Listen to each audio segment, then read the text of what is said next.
పెట్టుకోవచ్చు. నేను కూడా పోయి తమిళనాడులో పార్టీ పెట్టుకోవచ్చు. నాకు తమిళ్ రాదే. అయితే ఆయన పార్టీ మీటింగ్ పెట్టుకోవచ్చు, ఏమైనా చేసుకోవచ్చు, స్వేచ్ఛ ఉన్నది. భారతదేశంలో ప్రతి ఒక్కరికి స్వేచ్ఛ ఉన్నది. నేను మాట్లాడింది ఒకటే, తెలంగాణ వాళ్ళు మీది నరదిష్టి, మీ కళ్ళ వల్లనే కోనసీమలో చెట్లు చచ్చిపోయినాయి, కొబ్బరి చెట్లు అన్నీ చచ్చిపోయినాయి అని చెప్పడం. మమ్మల్ని చిన్న చూపుగా చూస్తాం. అదే కాకుండా మొన్న ప్రొఫెసర్ నాగేశ్వరరావు గారి గురించి కూడా మాట్లాడడం జరిగింది. ఒక ప్రొఫెసర్ గురించి, ఆయన గురించి ఏమని మాట్లాడి, నేనే అరెస్ట్ చేయొద్దని చెప్పినా అని అన్నాడు. నేను ఒకటే అడుగుతున్నాను, ఎప్పటి నుంచి డిప్యూటీ సీఎంలు మినిస్టర్లు చెప్తే పోలీసు వాళ్ళు అరెస్ట్ చేయకుంటున్నారు? కేసులు పెడితే సెక్షన్ ప్రకారం అరెస్టా, బెయిలబులా, నాన్ బెయిలబుల్ అనే సెక్షన్స్ ప్రకారం తెలుస్తుంది, పోలీసు వాళ్ళు యాక్షన్ తీసుకుంటారు. డిప్యూటీ సీఎం ఎవరు చెప్పేదానికి అరెస్ట్ చేయొద్దని నేను చెప్పినా అని? బహుశా ఆంధ్రప్రదేశ్లో డిప్యూటీ సీఎం చెప్పినట్టే పోలీసు వాళ్ళు వింటున్నారేమో. నేను ఒకటే, నన్ను ఇష్టం వచ్చినట్టు తెలంగాణకు వచ్చి అరెస్ట్ చేస్తానంటే కథగా ఏదన్నా ఒక పద్ధతి ఉంటుంది. నేను కూడా ఎవరన్నా మోసం చేస్తే, మహారాష్ట్రలో మోసం చేసి నేను కూడా కేసు బుక్ చేయగలుగుతాను. ఇక్కడ వాళ్ళు ఇట్లా మోసం చేసి పోయినారని చెప్పేసి కేసు బుక్ అయితే దాని తర్వాత అక్కడ పోలీసు వాళ్ళకి సపోర్ట్ తీసుకొని అక్కడ పోయి చేసుకోవాలి. కానీ మీరు ఇష్టం వచ్చినట్టు తెలంగాణకు వచ్చి తీసుకుపోతామంటే ఒప్పుకునే ప్రసక్తే లేదని చెప్పి కూడా నేను తెలియజేస్తున్నాను. రాష్ట్రం ఏర్పడినప్పుడు 11 రోజులు ఇప్పుడు నేను ఒకటే అడుగుతున్నాను, తెలంగాణ రాకముందు టీఆర్ఎస్ వాళ్ళు మేమే తెలంగాణ కోసం కొట్లాడినాం అంటుంది. ఈరోజు తెలంగాణ వాళ్ళని ఇష్టం వచ్చినట్టు ఇష్టం వచ్చినట్టు అవతల వాళ్ళు కించపరిచి మాట్లాడుతుంటే ఒక్క బీఆర్ఎస్ వాళ్ళు కూడా ఎందుకు మాట్లాడతలేరు? ఒక్క బీజేపీ వాళ్ళు కూడా ఎందుకు మాట్లాడతలేరు?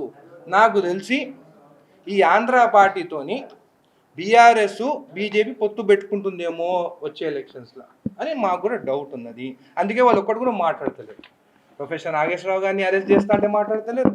తెలంగాణ అనేది నరదిష్టి, చెట్లు చచ్చిపోయినాయి, మీ కళ్ళు మంచివి కావు తెలంగాణ వరి అని చెప్పి మాట్లాడితే కూడా వీళ్ళు మాట్లాడతారంటే నాకు తెలిసి ఆ ముగ్గురికి పొత్తు కన్ఫర్మ్ అయిందని తెలుస్తుంది. ఇదే కాకుండా ఇదే బీఆర్ 10 ఏళ్ళు ఉన్నప్పుడు నేను కూడా వచ్చే అసెంబ్లీలో మాట్లాడతాను.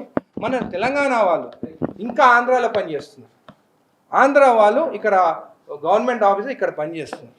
చాలా మంది తెలంగాణ వాళ్ళకి పనిచేసేటప్పుడు నా దగ్గర రావడం జరిగింది. పాపం మన వాళ్ళేమో అక్కడ నరకంలో పనిచేస్తున్నారు, వాళ్ళేమో ఇక్కడ స్వర్గంలో పనిచేస్తున్నారు. ఖచ్చితంగా మన వాళ్ళని రిటర్న్ తీసుకొచ్చేదానికి సీఎం గారితో మాట్లాడతాను, అసెంబ్లీలో కూడా మాట్లాడతాను. ఆ లిస్ట్ కూడా నా దగ్గరకు వచ్చింది. కొన్ని డిపార్ట్మెంట్స్ వాళ్ళు ఇక్కడ రావాలంటే కూడా రాణిస్తలేదు. ఖచ్చితంగా 2 గవర్నమెంట్లు మాట్లాడుకొని మా తెలంగాణ వాళ్ళు మాకు వెనుకకి రావాలి, ఆంధ్ర వాళ్ళు ఎవరైతే ఇక్కడ గవర్నమెంట్ ఆఫీస్ పనిచేస్తున్నారో వాళ్ళ ఏరియాకి వాళ్ళు పోవాలని చెప్పి నేను రిక్వెస్ట్ చేస్తున్నాను. మీ మంత్రి పొన్నం ప్రభాకర్ ఇక్కడ పవన్ కళ్యాణ్ సభ పెట్టాలంటే ముందు తెలంగాణ క్షమాపణ చెప్పాలండి. ఖచ్చితంగా అని చెప్పింది కరెక్టే కదా, నరదిష్టి అని అన్నారు కదా. నేను కూడా ఏమంటున్నాను, మీరు చెప్పిన మీ వర్డ్స్ వెనుకకి తీసుకోండి. ఏదో నోరు జారి చెప్పినని మీరు అంటున్నారు కదా, మీ జనసేన వాళ్ళు అంటున్నారు కదా, అవి మీరు రిటర్న్ తీసుకోండి అని చెప్తున్నాను. నేను అది రిటర్న్ తీసుకున్నానికి అంత బాధ ఏంది నాకు తెలుస్తలేదు. కవిత ఒక స్టేట్మెంట్ ఇచ్చింది, ఆంధ్ర వాళ్ళ విగ్రహాలన్నిటి కూడా పార్సల్ చేసి పంపిస్తారు టీఆర్ఎస్ పార్టీ అధికారంలో. నా గురించి నేను మాట్లాడాను, సొంతం తండ్రి గురించి తప్పు మాట్లాడిన ఆమె గురించి నేను మాట్లాడాను. ఆమె గురించి అడగకండి. ఎన్టీ రామారావు గారు పాలిటిక్స్ కన్నా ముందు ఒక సినీ యాక్టర్, ఒక మంచి యాక్టర్. మన దేవుళ్ళని చూస్తే కృష్ణుని చూసినా కానీ, శ్రీరామచంద్రుని చూసినా కానీ అందరు ఎన్టీ రామారావు ఫోటోనే పెట్టుకుంటారు.